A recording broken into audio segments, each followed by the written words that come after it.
இயேசு நம்முடைய ஜெபத்தை கேட்கிறார். காரணம் என்ன தெரியுமா? காரணம் என்னன்னா, நம் மீட்பர் எப்படி இருக்கிறாரு? உயிரோடு இருக்கிறார். ஹல்லேலூயா. என் மீட்பர் எப்படி இருக்கிறாரு? உயிரோடு இருக்கிறார். எப்பெல்லாம் நம்ம இயேசு உயிரோடு இருக்கிறார் இந்த வார்த்தையை எப்பெல்லாம் அறிக்கை செய்தோமோ அப்பெல்லாம் நம்ம ஆசீர்வாதங்கள் எல்லாம் உயிரோடு இருக்கு. நம்முடைய சுகம் உயிரோடு இருக்கு. நம்முடைய ஆரோக்கியம் உயிரோடு இருக்கு. ஐயோ இனி வராது, இது கிடைக்காதுன்னு சொல்லி செத்து போயிட்டு அப்படின்னு சொல்லி நினைக்கிற காரியங்கள் எல்லாம் உயிரோடு இருக்கிறது. வரும், கிடைக்கும். அல்லேலூயா. காரணம் என்னன்னா, என் மீட்பர் உயிரோடு இருக்கிறார். இயேசு உயிரோடு இருக்கிறார். மீட்பர் உயிரோடு இருக்கிறார். என் ரட்சகர், என் பாதுகாப்பர், என் ரட்சிப்புமானவர், என் கீதமானவர், கேடகமானவர் உயிரோடு இருக்கிறார் என்று அறிக்கை செய்கிற பொழுதெல்லாம் பிசாசு தலை நசுக்கப்படுகிறது. பிசாசுடைய வல்லமை நசுக்கப்படுகிறது. என் மீட்பர் உயிரோடு இருக்கிறார். அல்லேலூயா. அப்படிப்பட்ட தெய்வம் நிச்சயமாய் உடைய காரியங்களை எல்லாவற்றையும் உயர்ப்பிப்பார். ஆண்டவரும் இரட்சகருமாகிய கர்த்தராகிய இயேசு கிறிஸ்துவின் ஈடு இணையில்லாத நல்ல நாமத்தினாலே மீண்டுமாய் ஒரு விஷயம் உங்களை வாழ்த்தி வரவேற்பதிலே நான் மகிழ்ச்சி அடைகிறேன். கர்த்தர் நல்லவர். ஹல்லேலூயா. இயேசு நல்லவர். எத்தனை பேர் சொல்றீங்க? இயேசு எனக்கு போதுமானது. அவர் கிருபை மாத்திரம் எனக்கு போதுமானது. அல்லேலூயா. அவர் இல்லை அப்படின்னா நான் சொல்ல முடியும், நான் இல்லாமலே போயிருப்பேன். அவர் இருக்கிறார். யோபு சொன்னது போல என் மீட்பர் உயிரோடு இருக்கிறதுனாலதான் நான் இப்ப உயிரோடு இருக்கிறேன். அல்லேலூயா. இல்லை என்றால் எவ்வளவோ காலங்களுக்கு முன்பாக நான் மரித்து போயிருப்பேன். இன்றைக்கு நான் உயிரோடு இருப்பதற்கு காரணம் என் மீட்பர் இயேசு உயிரோடு இருக்கிறார். அல்லேலூயா. எத்தனை சோதனை யோபுக்கு வந்துச்சு? யோபுக்கு எத்தனை சோதனை வந்துச்சுங்க. அத்தனை சோதனைக்கு மத்தியிலும் அவன் சொல்றான் 19:25 என் மீட்பர் உயிரோடு இருக்கிறார். அல்லேலூயா. நம்ம சொல்லுவோமா? நம்ம இப்ப சின்ன பிரச்சனை வந்தோடனே புலம்பி தட்டிடுறோம். ஆனா அவன் அத்தனை இழந்து அவன் இப்ப எங்க போய் உட்கார்ந்து இருக்கிறான்? மாளிகையில கை தட்டினா ஓடி வரக்கூடிய வேலையாட்களோடு கூடிய பெரிய செல்வந்தனாய் சீமானாய் வாழ்ந்தவன் இப்ப எங்க இருக்கான்? எங்க இருக்கான்? நடு ரோட்ல தெருவில் இருக்கான். எங்க இருக்கான்? நடு ரோட்ல தெருவில் எல்லாவற்றையும் வந்து நடு ரோட்டில் தெருவில் உட்கார்ந்து இருக்கான். அந்த சூழ்நிலையில் தள்ளப்பட்ட போது கூட அவன் சொன்னான், என் மீட்பர் உயிரோடு இருக்கிறார். அல்லேலூயா.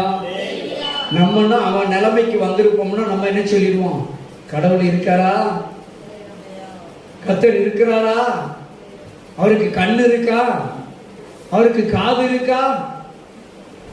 என்ன பார்க்க மாட்டேக்காரு, நான் கூப்பிடுறத கேட்க மாட்டேக்காரு. அல்லேலூயா. புலம்பி தள்ளி இருப்போம்.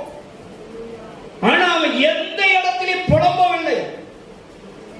சொல்றான், என் மீட்பர் உயிரோடு இருக்கிறார். தன் மனைவியிடத்தில் ஒரு அருமையான உத்தரவான ஒரு வார்த்தை சொல்லுகிறான், நன்மையை பெற்ற நாம் தீமையும் பெற வேண்டாமோ? கொடுக்கையில ஆண்டவர் கொடுக்கையில கொண்டாரும் வாங்கினிய ஒரு சின்ன காரியத்தை அனுமதிச்சிருக்கிறாரு. இதையே ஏற்றுக்கொள்ள மனப்பக்குவம் இல்லை, தாங்க பக்குவம் இல்லை, விசுவாசிக்க முடியல. அல்லேலூயா. ஆண்டவர் ஒருவேளை இன்னைக்கு நம்ம வறுமையில இருக்கலாம், வெறுமையில இருக்கலாம், தரித்திரத்தில் இருக்கலாம், கடன்ல இருக்கலாம். இதெல்லாம் அனுமதிச்சவர். அதுக்கு அப்படியே எதிரா இருக்குது என்னதுன்னா ஆசீர்வாதம் தானே இருக்கு. அது தரமாட்டாரா? அனுமதிக்க மாட்டாரா? இன்றைக்கு பலவீனத்தை, சுகவீனத்தின், தரித்திரத்தை, வறுமையை, வெறுமையை அனுமதித்த தேவன் நாளைக்கு ஆசீர்வாதத்தை அனுமதிக்க மாட்டாரோ? நிச்சயமாய் ஆசீர்வதிப்பார். என்ன செய்வார்? நிச்சயமாய் ஆசீர்வதிப்பார். அல்லேலூயா. ஆண்டவர் நம்மளை ஆசீர்வதிக்கிறவர். ஆண்டவர் நம்மை ஆசீர்வதிக்கிற தெய்வம்.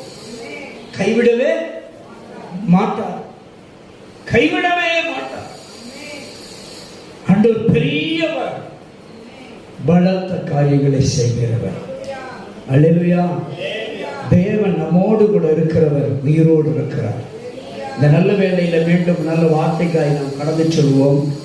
சங்கீதம் 107 சங்கீதத்தில் 20வது வசனத்தை வாசிப்போம். கர்த்தர் இந்த நல்ல பகல்கால வேளையில உங்களுக்கும் எனக்கும் கொடுக்கிற ஒரு நல்ல வார்த்தை பாருங்க. அவர் தமது வசனத்தை அனுப்பி அவர்களை உங்களை என்னை குணமாக்கி அவர் நம்மை என்ன செய்வாராம்? அழிவுக்கு தப்புவிக்கிறார். என்ன சொல்றாரு? அவர் தமது வசனத்தை. அல்லேலூயா. அவர் யார்? வசனம் எது? அவர் சொல்றாரு, அவர் தமது வசனத்தை அனுப்பி. அவர் தமது வசனத்தை அனுப்பி அப்படின்னா இதுல என்ன புரியுது? அவர் தமது வசனத்தை அனுப்பி. சொல்லுங்க, புரியுதா? ஏதாவது? அவர் பிதாவாகிய தேவன் தமது வார்த்தையாகிய குமாரனை அனுப்பி. அல்லேலூயா. எவ்வளவு அருமையான வார்த்தை. அவர்னா யாரு? பிதா. தமது வார்த்தையாகிய குமாரன். அப்படிதானே? யோவான் 1:1 வாசிங்க பாப்போம். ஆதியிலே வார்த்தை இருந்தது, அந்த வார்த்தை தேவனோடு இருந்தது, அந்த வார்த்தையே தேவனாய் இருந்தது.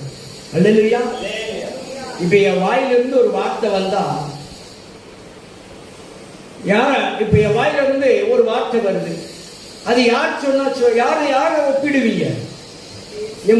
என்னை தானே முழுமையா பார்ப்பீங்க. இப்ப நான் வாயிலிருந்து ஒரு வார்த்தை சொன்னா என்ன தானே பார்ப்பீங்க? நான் தான் என் வாயிலிருந்து வந்த வார்த்தை, நான் தான் வார்த்தையும், நான் தான் என்னை சார்ந்ததுதான் என் வார்த்தையும். அல்லேலூயா. அப்ப பிதாவும் வார்த்தை எப்படி இருக்காங்களாம்? அப்படிதானே? 1 யோவான் 5வது அதிகாரம் 7-8 வசனங்களில் அழகா எழுதுகிறார். 7வது வசனம். 1 யோவான் 5வது அதிகாரம் 7வது வசனம். பரலோகத்தில் சாட்சியிடுகிறவர்கள் மூவர், பிதா. பாருங்க எவ்வளவு அழகா எழுதுகிறார். பிதா, வார்த்தை, பரிசுத்த ஆவியானவர் என்பவர்களே இம்மூவர் எப்படி இருக்காங்க? ஒன்றாயிருக்கிறார்கள். அப்போ அவர் தமது வசனத்தை அனுப்பி, பிதா தமது குமாரனாகிய இயேசுவை அனுப்பி உங்களை குணமாக்குகிறார். எவ்வளவு அருமையான வார்த்தை. அல்லேலூயா. பிதாவாகிய தேவன் அகில உலகத்தின் ஈரேழு உலகத்தையும் உண்டாக்கின சர்வ வல்லவர், எல் ஷடாயின் கர்த்தர். அல்லேலூயா. அந்த தேவன், யெகோவா தேவன் தம்முடைய வார்த்தையாகிய குமாரன் இயேசுவை அனுப்பி உங்களையும் என்னையும் என்ன செய்வாராம்? குணமாக்குறவர். அல்லேலூயா. குணமாக்குறதுங்கிறது ரொம்ப பெரிய வார்த்தை தெரியுமா? மனம் திரும்ப நிறைய பேர் மனம் திரும்பிட்டோம், என்ன படல? குணப்படல. அல்லேலூயா. தன் வார்த்தையை அனுப்பி குணமாக்குவாராம். வார்த்தையை அனுப்பி உங்களை குணமுள்ளதான். பரிசுத்த வேதத்துல ஞானி ஒரு வார்த்தை சொல்லுவான். யார கண்டுபிடிப்பவன்? குணசாலியான ஸ்திரீ. அல்லேலூயா. குணசாலியான ஸ்திரியை கண்டுபிடிப்பவன் யார் என்று ஒரு கேள்வி இருக்கு. அநேக குணசாலிகள் உண்டு. 29வது வசனம், 31, 29 வாசிமா. அநேக பெண்கள் குணசாலிகளாய் இருந்தது உண்டு, நீயோ அவர்கள் எல்லாரும் மேற்பட்டவன். அல்லேலூயா. இந்த பூமியில நிறைய குணசாலிகள் உண்டு, ஆனா நீயோ எப்படிப்பட்டவளா? அத்தனை பேரிலும் மேன்மையான ஒரு குணசாலி. அல்லேலூயா. சில ஆளு சொல்லுவாங்க, நக்கல் பண்ணுவாங்க தெரியுமா? குணசாலி வந்துட்டா யார் வந்துட்டா நக்கல் பண்ணுவாங்க பார்த்துருக்கீங்களா? அப்படின்னா அந்த அக்காவுக்கு பேர், அந்த அக்கா குணசாலியா? குணசாலி வாராமா அப்படிம்பாங்க, நக்கலுக்கு சொல்லுவாங்க. ஆனா உண்மையான குணசாலி நிறைய பேர் இருக்கிறாங்க. அல்லேலூயா. ஆண்டவர் சொல்லுகிறார், தன் குமாரனாகிய இயேசுவை அனுப்பி உங்களை என்னையும் மனம் திரும்ப வைத்த நம்மை குணப்படவும் உதவி செய்கிறவராயிருக்கிறார். அல்லேலூயா. அவர் சொல்லுகிறார், அவர்களை எதற்கு தப்பி வைக்கிறாராம்? அழிவுக்கு தப்பி வைக்கிறார். அல்லேலூயா. அழிவுக்கு, அழிவின் விளிம்பிலே உட்கார்ந்து கொண்டிருக்கிற, வாழ்ந்து கொண்டிருக்கிற உங்களையும் என்னையும் அவர் என்ன செய்வாராம்? தன்னுடைய குமாரனை அனுப்பி தப்புவிக்கிற தேவன். இப்ப யாரை தூக்கி எங்க போட்டாச்சு? ஒருத்தனை தூக்கி எங்க கவிக்குள்ள போட்டாச்சு. எங்க? சிங்க கவிக்குள்ள தூக்கி போட்டாச்சு. யாரை தூக்கி போட்டாச்சு? சிங்க கவிக்குள்ள தானியேலை தூக்கி போட்டாச்சு. ராஜாவுக்கு ராத்திரி பூரா என்ன வரல? தூக்கமே வரல. எதுக்கு? தேவ மனுஷனத்துக்கு உள்ள போட்டாச்சு. இந்த பயல்களாம் சொன்னாங்கன்னு சொல்லி, இவங்கதான் சொல்லிட்டாங்கன்னு சொல்லி யாருக்கு எங்க போட்டாச்சு? சிங்க கவிக்குள்ள தானியேலை தூக்கி உள்ள போட்டாச்சு. போட்டுட்டு அவன் போயிட்டான். ராத்திரி பூரா ராஜாவுக்கு தூக்க வரல. அதிகாலையில எழுந்து ஓடி வர்றான். தானியேலே, நீ ஆராதிக்கிற தேவன் தப்புவிக்க வல்லவராய் இருந்தாரான்னு கேள்வி கேட்டான். அல்லேலூயா. இங்கதாங்க அந்த மனுஷன் கூப்பிட்ட வார்த்தையில ஒரு விசுவாசம் இருந்துச்சு. தெரியுமா என்ன விசுவாசம் இருந்துச்சு? அவனை தூக்கி கெவியில சிங்கத்துக்குள்ள போட்டாச்சு. சிங்கம் அவனை தின்னு கொண்டு போடுறப்போன்னு அவன் அப்படிதான் நினைச்சுட்டு இருப்பான். ஆனா அவன் என்ன சொல்றான்? சிங்கம் கொண்டு ஒழுங்கி எல்லாத்தையும் சாப்பிட்டு இருக்கோம். சாப்பிட்டதுக்கு அப்புறம் தண்ணியில உள்ள இருப்பாரா? இருக்க மாட்டாரு. ஆனா அந்த ஆளுக்கு விசுவாசத்தை பாருங்க. தானியேலு அப்படியே உயிரோட இருக்கிற மாதிரியே, சிங்கம் அவரை பார்த்துக்கிட்டு வேடிக்கை பார்த்துட்டு இருக்கிற மாதிரியே கேள்வி கேட்கிறாரு. புரிஞ்சுட்டா? தானியேலே எப்படி கூப்பிட்டு வர்றாரு? வரையிலே கூப்பிட்டு வர்றாரு. என்னப்பா அவன் உள்ள இருக்கிறத பார்த்த மாதிரியும், சிங்கம் கடிக்கல விழுங்காதது மாதிரியும் அவர் வரையிலே கூப்பிட்டு வர்றாரு. எப்பா தானியேலே, நீ ஆராதிக்கிற தேவன் தப்புவிக்க வல்லவராக இருந்தாரா என்று கேட்ட கேள்வியில ஒரு பெரிய விசுவாசம் இருக்குங்க. அப்ப அந்த ராஜாவுக்கு தெரிஞ்சிச்சு, இந்த தானியேல இந்த சிங்கம் ஒண்ணும் பண்ண முடியாது. அதான் அவன் கேட்டுக்கிட்டே வந்திருக்கிறான். எப்பா, சிங்கம் உன்னை ராத்திரி பூரா என்ன செஞ்சிச்சு? டிஸ்டர்ப் பண்ணுச்சா? சேதப்படுத்துச்சா? அவன் உயிரோடு இருந்தாலும் இந்த கேள்வி கேட்க முடியும். உண்மையில அவனுக்கு விசுவாசம் இல்லை, நம்பிக்கை இல்லை அப்படின்னா அவன் எப்படி கூப்பிட்டு வந்திருக்கணும்? அவன் ஒரு சத்தம் போட்டுட்டு வந்தான் பாத்தீங்களா? எப்பா காவலாளிகளே, சிங்கம் தானியேலை உயிரோட வச்சிருக்கா, கொண்டுட்டான்னு கேட்டுக்கணும். அவன் காவலாளியை கூப்பிடல, டைரக்டா யாரை கூப்பிடுதான்? கெவிக்கு உள்ளத்துக்குப்பட்ட தானியேலையே டைரக்டா கூப்பிட்டான் பாருங்க. அல்லேலூயா. டைரக்டா கூப்பிடுறான். காவலாளிகள் எல்லாம் பார்த்து கூப்பிடாம அதிகாலையில் எந்திரிச்சு ஓடுற ராஜா வந்து கூப்பிடுறான். தானியேலே கூப்பிட்டு இருக்கான். அப்ப அவனுக்கு நம்பிக்கை, எவ்வளவு பெரிய நம்பிக்கை பார்த்தீங்களா? இந்த சிங்கை இவனை ஒண்ணும் செய்ய முடியாது. ஏன்னா அவன் கண்ணால கண்டவன். அவன் ஆராதிக்கிற தேவன் ஜீவன் உள்ளவர் என்பதை கண்டவன். அல்லேலூயா. அந்த தெய்வம் நம்மளை விடுவாரா? கைவிடுவாரா? சொல்லுங்க. அவர் நம்மை தப்புவிக்க வல்லவர். அவர் நம்ம குடும்பத்தை தப்புவிக்க வல்லவர். அவர் உங்க பிள்ளைகளை தப்புவிக்க வல்லவர். அவர் வார்த்தையாகிய இயேசுவை அனுப்பி உங்க பிள்ளைகளை குணப்படுத்துவார். உங்க கணவரை குணப்படுத்துவார். உங்க குடும்பத்தை குணப்படுத்துவார். அல்லேலூயா. வியாதியை கண்டு பயப்படாதுங்க. நோயை கண்டு பயப்படாதுங்க. உங்களுக்கு குணமாக்க ஒரு மருந்து உண்டு. என்ன மருந்து? டாக்டர் ஒரு மருந்து கொடுப்பார், கடைசி கொடுப்பார். தெரியுமா? டாக்டர் எல்லா மருந்து கொடுப்பார், குணமாவாது. கடைசி ஒரு மருந்து கொடுப்பார். என்ன மருந்து கொடுப்பார்? கடைசி ஒரு மருந்து கொடுப்பார் தெரியுமா? அதான் குணமாக்கும்.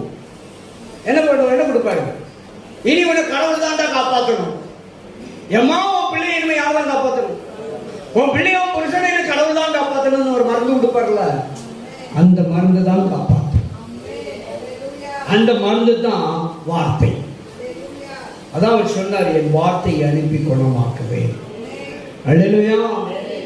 இயேசு உங்கள் பட்சத்தில் வருகிற பொழுது, இயேசு என்னும் நாமத்தில், இயேசு என்னும் நாமத்தினுடைய தழும்புகளால் நீங்கள் சுகமாவீர்கள். இயேசுவின் தழும்புகளால் எப்பேற்பட்ட நோயா இருந்தாலும் குணமாகுங்க, சுகமாகும். நல்ல மருந்து. என்ன மருந்து? வார்த்தை. Word of God. ஆவியிலே வார்த்தை இருந்தது, அந்த வார்த்தை குணமாக்கும். அல்லேலூயா. பிதாவாகிய தேவன் இந்த உலகத்தில் பூமியை சகலத்தையும் சிருஷ்டித்த பொழுது எதை கொண்டுதான் சிருஷ்டித்தார்? எதை கொண்டு படைத்தார்? வார்த்தையை கொண்டுதான் படைத்தார். இயேசு சொல்லுகிறார், பிதாவாகிய தேவன் இந்த உலகத்தை படைக்கலாம் யார் கூட இருந்தேன்? அவர் கூட தான் இருந்தேன் அப்படிங்கிறார். அல்லேலூயா. அவர் கூட தான் இருந்தேன் அப்படிங்கிறாரு. எல்லாவற்றையும் சிருஷ்டிக்கிற பொழுது, படைக்கிற பொழுது யாருக்கு தெரியும்? வார்த்தையாகிய குமாரன் இயேசுவுக்கு தெரியும். அல்லேலூயா. அதனாலதான் அவர் கல்லாதவராய் இருந்தும் வார்த்தையெல்லாம் அவருக்கு சத்தியம் தெரிந்தது. அல்லேலூயா. அவருக்கு வார்த்தை, அவர் வார்த்தை அவருக்கு தெரியாதா? யூதர்கள் எல்லாம் கலங்கினார்கள், வேத பண்டிதர்கள் எல்லாம் புலம்பினார்கள். கல்லாத மனுஷன், கல்வி கல்லாத மனுஷன், எவ்வளவு ஞானம்! ஞானத்திலே சிறந்தவர் அவர் தானே, சாலமோனிலும் பெரியவர் அல்லவா? அல்லேலூயா. ஞானமே வந்து நிக்கி, ஞானத்துக்கிட்ட போய் ஞானம் எவ்வளவு இருக்குன்னு கேட்ட. அல்லேலூயா. அல்லேலூயா. சொல்லுவாங்கல்ல, நம்ம ஒரு வெளியூருக்கு போயிட்டு திருநெல்வேலியை தாண்டி சென்னையிலேயோ மும்பையிலேயோ கல்கட்டாவிலேயோ இல்லை எங்கேயோ ஒரு ஊர்ல போய் கேரளாவிலேயோ போய் நின்றுட்டு அங்க போய் உட்கார்ந்து இருக்க இடத்துல உங்களுக்கு அல்வா கொடுத்து என்ன சொல்லுவீங்க? சொல்லுவீங்களா? திருநெல்வேலிக்கே அல்வாவா? அப்ப அல்வாவின் பிறப்பிடம் திருநெல்வேலி. திருநெல்வேலிக்கே அல்வா கொடுக்கிறியா? அல்லேலூயா. வார்த்தைக்கே வார்த்தையா? ஞானத்துக்கே ஞானமா? ஞானத்தின் பிறப்பிடமே இயேசு. அல்லேலூயா. அப்ப அந்த இயேசு உங்ககிட்ட என்கிட்ட வந்துட்டாருன்னா ஞானம் பொங்கி வழியும், நாம குணமாக்கப்படுறோம். இயேசுவை அனுப்பி பிதாவாகிய தேவன் உங்களை குணப்படுத்துகிறார். தன் வார்த்தையை அனுப்பி அந்த தேவன் உங்களை குணமாக்குறார். இந்த வியாதியிலே, வியாதியில் உங்களை சுகப்படுத்துகிறார் வார்த்தையை அனுப்பி. வார்த்தை பெரிய மருந்து. எத்தனை கோடி கொடுத்தாலும் கிடைக்காத மருந்து வார்த்தை. அல்லேலூயா. ஆனா ஆண்டவர் நமக்கு இலவசமாக தந்திருக்கிறார். அல்லேலூயா. மத்தேயு 10வது அதிகாரம் 8வது வசனம் நினைக்கிறேன். மத்தேயு மார்க்கா வாசிங்க. வியாதி உள்ளவர்களை சுத்தமாக்குங்கள், குஷ்டரோகிகளை சுத்தம் பண்ணுங்கள், மரித்தோரை நீங்க என்ன செய்யணுமா? எழுப்புங்கள், பிசாசுகளை எல்லாம் துரத்துங்கள். எப்படி பெற்றீர்கள்? இலவசமாய் பெற்றீர்கள், இலவசமாய் கொடுங்கள். அல்லேலூயா. மத்தேயு 10:8 108 தான். இலவசமாய் பெற்றீர்கள், இலவசமாய் கொடுங்கள். 10:8 108. சரியா? புரிஞ்சிட்டா? பாருங்க, ஆண்டவர் எவ்வளவு ஒரு வியாதியஸ்தர்களை குணமாக்க தன் வார்த்தையை அனுப்புவாராம். நோயாளிகளை குணமாக்க ஆண்டவர் தன்னுடைய வார்த்தையை அனுப்புவார். இந்த உலகத்திலே மனம் திரும்பி குணப்படாதவர்களையும் கூட எதை அனுப்பி குணமாக்குவாராம்? தம்முடைய வார்த்தையை அனுப்பி குணமாக்குறவர். அல்லேலூயா. இயேசு நமக்கு நல்லவர். எத்தனை பேர் சொல்ல முடியும்? இயேசு எனக்கு நல்லவர். அல்லேலூயா. அவர் தம்முடைய வார்த்தையை அனுப்பி நம்மை குணமாக்க வல்லவராய் இருக்கிறார். உங்க பிள்ளையை அவர் வார்த்தை அனுப்பி குணமாக்கிடுவார். உங்க குடும்பத்தை அவர் வார்த்தை அனுப்பி குணமாக்கிடுவாருங்க. உங்க உறுப்புகள் வாழும், உங்க மண்டலங்கள் வாழும். ஆண்டவர் கர்ப்பப்பையில் இருக்கிற பிரச்சனையை மாற்றுவார், குணமாக்குவார். சரீரத்தில் இருக்கிற எல்லா வியாதியை குணமாக்குவார் வார்த்தையை அனுப்பி. வியாதி படுக்கையை மாற்றி போடுவார். எதை அனுப்பி? வார்த்தையை அனுப்பி வியாதி படுக்கையை மாற்றி போடுவார். கால்கள் பலப்படும், நரம்புகள் பலப்படும், எலும்புகள் பலப்படும், உயிர்ப்பிக்கப்படும், இரத்த நாளங்கள் உயிர்ப்பிக்கப்படும், சதை மண்டலங்கள் உயிர்ப்பிக்கப்படும், தோல் சர்வ வியாதிகள் மறைந்து போகும். வார்த்தையினால் தேவன் சுகம் கொடுப்பார். கேன்சர் கட்டி, கொழுப்பு கட்டி, தைராய்டு கட்டி எல்லாம் வார்த்தையினால் கரைந்து போகும். அல்லேலூயா. செயல்படாத உறுப்புகள், செயல்படாத நரம்புகள், அடைப்பட்ட இருக்கிற இரத்த நாளங்கள் எல்லாம் வார்த்தையினால் குணமாகும். ஆண்டவர் வார்த்தையை அனுப்பி குணமாக்குவார். அல்லேலூயா. இயேசு உயிரோடு இருக்கிறார். மீட்பர் உயிரோடு இருக்கிறார். குணமாக்குவார். கைவிடவே மாட்டார். அநேகர் வேதனைப்படுகிறார்கள், அநேகர் துக்கப்படுகிறார்கள். ஆண்டவர் வார்த்தையை அனுப்பி துக்கத்தை சந்தோஷமாய் மாற்றுகிறார். வேதனைகளை, வருத்தங்களை வார்த்தை அனுப்பி ஆரோக்கியப்படுத்துகிறார். இயேசு கைவிடவே மாட்டார். அல்லேலூயா, அல்லேலூயா. யார் உன்னை கைவிட்டாலும் இயேசு கைவிட மாட்டார். யார் உன்னை கைவிட்டாலும் இயேசு கைவிட மாட்டார். கைவிட மாட்டார், கைவிட மாட்டார், கைவிடவே மாட்டார். இயேசு கைவிடவே மாட்டார். வேதனை துன்பம் நெருங்கும் போதெல்லாம், வேதனை துன்பம் நெருங்கும் போதெல்லாம் வேண்டிடுவேனே, இயேசு காத்திடுவாரே. சொல்லுமா, வேண்டிடுவேனே, இயேசு காத்திடுவாரே. யார் என்னை கைவிட்டாலும் இயேசு கைவிட மாட்டார். யார் என்னை கைவிட்டாலும் இயேசு கைவிட மாட்டார். தாயும் அவரே, தந்தையும் அவரே. சொல்லுமா, தாயும் அவரே, தந்தையும் அவரே. தாளாடுவார் என்னை சீராட்டுவார், தாளாடுவார் என்னை சீராட்டுவார். யார் நம்மை கைவிட்டாலும் இயேசு கைவிட மாட்டார். யார் நம்மை கைவிட்டாலும் இயேசு கைவிட மாட்டார். இரத்தத்தாலே கழுவிவிட்டாரே இயேசு. ரத்தத்தாலே கழுவிவிட்டாரே. ரட்சிப்பின் சந்தோஷம் எனக்கு தந்தாரே இயேசு. ரட்சிப்பின் சந்தோஷம் எனக்கு தந்தாரே. யார் என்னை கைவிட்டாலும் இயேசு கைவிட மாட்டார். யார் நம்மை கைவிட்டாலும் இயேசு கைவிட மாட்டார். ஆவியினாலே அபிஷேகம் செய்து, ஆவியினாலே அபிஷேகம் செய்து அன்பு வசனத்தால் என்னை நடத்துகின்றாரே இயேசு. அன்பு வசனத்தால் நம்மை நடத்துகின்றாரே. யார் என்னை கைவிட்டாலும் இயேசு கைவிட மாட்டார்.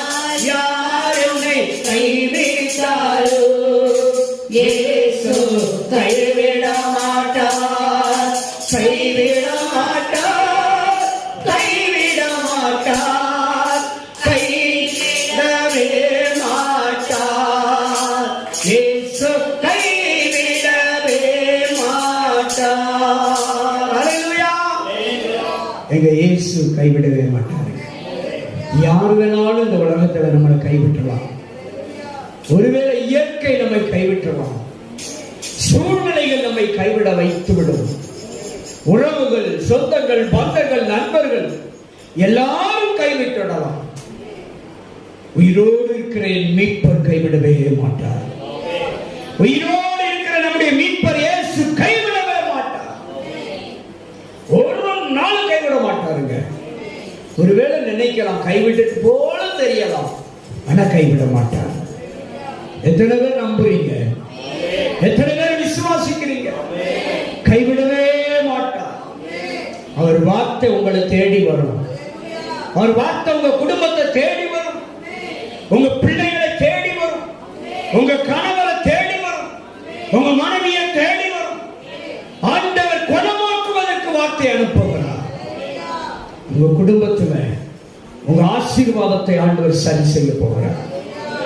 காரணம் அவர் வார்த்தை அனுப்புகிறார். உன் உள்ள நொறுங்கி இருக்கலாம், உன் இருதயம் நொறுங்கி இருக்கலாம். ஆண்டவர் தம்முடைய வார்த்தையை அனுப்பி இன்றைக்கு உன் இருதயத்தை குணமாக்க போகிறார். உன் உள்ளத்தை குணமாக்க போகிறார். நொறுங்கி கிடக்கிற ஒரு வாழ்க்கையை ஆண்டவர் உருவாக்கி குணமாக்க போகிறார். தன் வார்த்தை அனுப்புகிறார். மகனே மகளே, இதோ என் வார்த்தை உன்னிடமாய் கடந்து வருகிறது. உன்னை குணமாக்கும்படியாய், உன்னை சுகமாக்கும்படியாய், உன்னை உயிர்ப்பிக்கும்படியாய், உன்னை வாழ வைக்கும்படியாய், உன்னை ஆசீர்வதிக்கும்படியாய் இதோ அவர் வார்த்தை கடந்து வருகிறது. அவர் வார்த்தை அனுப்பி உன்னை குணமாக்குறார். அவர் உன்னை தப்புவிப்பார்கள். எல்லா ஆபத்துக்கும், எல்லா பிரச்சனைக்கும், போராட்டத்துக்கும் அவர் தப்புவிக்க வல்லவராய் இருக்கிறார். தானியேலை சிங்கத்தின் வாய்களுக்கு, பற்களுக்கு தப்புவித்த தேவன்,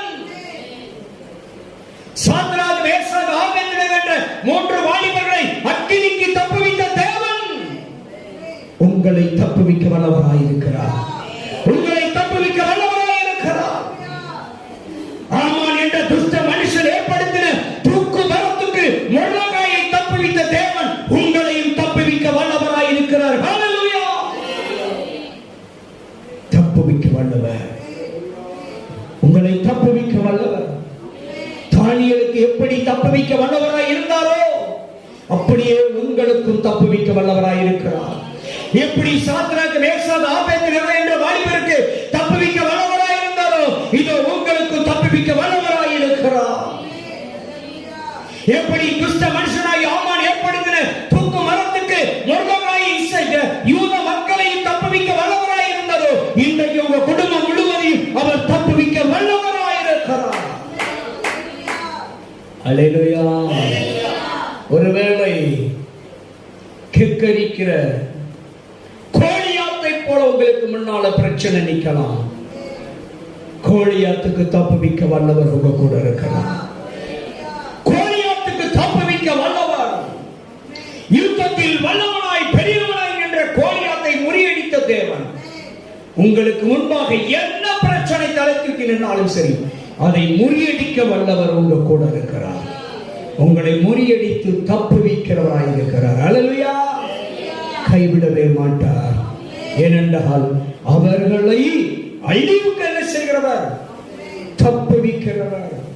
பெருவெள்ளத்துக்கு உங்களை தப்புவிக்கிறவர். பஞ்சத்துக்கு உங்களை தப்புவிக்கிறவர். வறுமைக்கும், தரித்திரத்துக்கும், கடனுக்கும், வியாதிக்கும் உங்களை அவர் தப்புவிக்க வல்லவராய் இருக்கிறார். இயேசு கவலைப்படாதங்க, கைவிடவே மாட்டார். அல்லேலூயா! அல்லேலூயா! அவர் கை ஒரு நாளும் குறுகி போகல. உங்களை தப்புவிக்கிற அவர் கை, உங்களை, உங்க பிள்ளைகளை ரட்சிக்கிற அந்த கரம் குறுகி போகவே இல்லை. வாசிக்கலாமே, ஏசாயா 59:1 நினைக்கிறேன். இதோ ரட்சிக்க கூடாதபடிக்கு கர்த்தருடைய கரம் என்ன செய்யவில்லையாம்? குறுகி போகவில்லை. பாருங்க, நீங்க கூப்பிடுகிற சத்தத்துக்கு, நீங்க ஜெபிக்கிற ஜெபத்துக்கு, நீங்கள் செய்கிற வேண்டுதலுக்கு கேட்க கூடாதபடிக்கு அவர் செவி என்ன செய்யல? மந்தமாகவில்லை, திறந்தே கவனித்துக் கொண்டிருக்கிறது. அவர் தப்புவிக்க வல்லவர், அவர் விடுவிக்க வல்லவர். அல்லேலூயா! அவர் உங்களை குணமாக்கி உங்களை தப்புவிக்கிறவராக இருக்கிறார். அல்லேலூயா! அப்படியே ஒரு விஷயம், எல்லார் கண்களை மூடுவோமா? நன்றி டாடி, இந்த நல்ல நேரத்தில் எங்களோடு பேசின வார்த்தைக்காய் ஸ்தோத்திரம். 107 சங்கீதம் 20வது வசனத்தின்படி ஆண்டவரே, அவர் தமது வசனத்தை அனுப்பி அவர்களை குணமாக்கி அவர்களை அழிவுக்கு தப்புவிக்கிறார் என்ற வார்த்தையின்படி இந்த நல்ல வேளையில், இந்த நல்ல நாளிலே இந்த வார்த்தையை பார்க்கிற கேட்க உங்களுடைய பிள்ளைகளுக்கு உங்களுடைய வார்த்தையை அனுப்பி நீர் குணமாக்கி உங்கள் பிள்ளைகளை எல்லா காலங்களிலும், எல்லா காலகட்டத்திலும், எல்லா காரியங்களிலும் நீ தப்புவிக்க ஆண்டவரே நீர் கூட இருப்பதற்காய் ஸ்தோத்திரம். உங்களுடைய வார்த்தையை அனுப்பி எல்லாவற்றிலும் உங்கள் பிள்ளைகளை குணமாக்குவதற்காய் நன்றி அப்பா. குணமாக்கும், உங்களுடைய வார்த்தையை அனுப்பி குணமாக்கும், உங்களுடைய வார்த்தையை அனுப்பி சுகமாக்கும், உங்களுடைய வார்த்தையை அனுப்பி உங்களுடைய பிள்ளைகளை விடுவியும் ஆண்டவரே, தப்புவியும். நன்றி அப்பா. உங்க பிள்ளைகள் தப்புவிக்கப்படட்டும், உங்களுடைய பிள்ளைகள் விடுவிக்கப்படட்டும், உங்களுடைய பிள்ளைகள் குணமாகட்டும் ஆண்டவரே, சுகமாகட்டும், ஆரோக்கியம் பெறட்டும், ஆசீர்வாதம் பெறட்டும், மேன்மை பெறட்டும். இயேசுவின் நாமத்தில் ஆசீர்வதிக்கிறேன். உங்களுடைய வார்த்தை அப்படியே நிறைவேறட்டும். இயேசுவின் நாமத்தில் ஜெபிக்கிறோம் நல்ல பிதாவே, ஆமென்.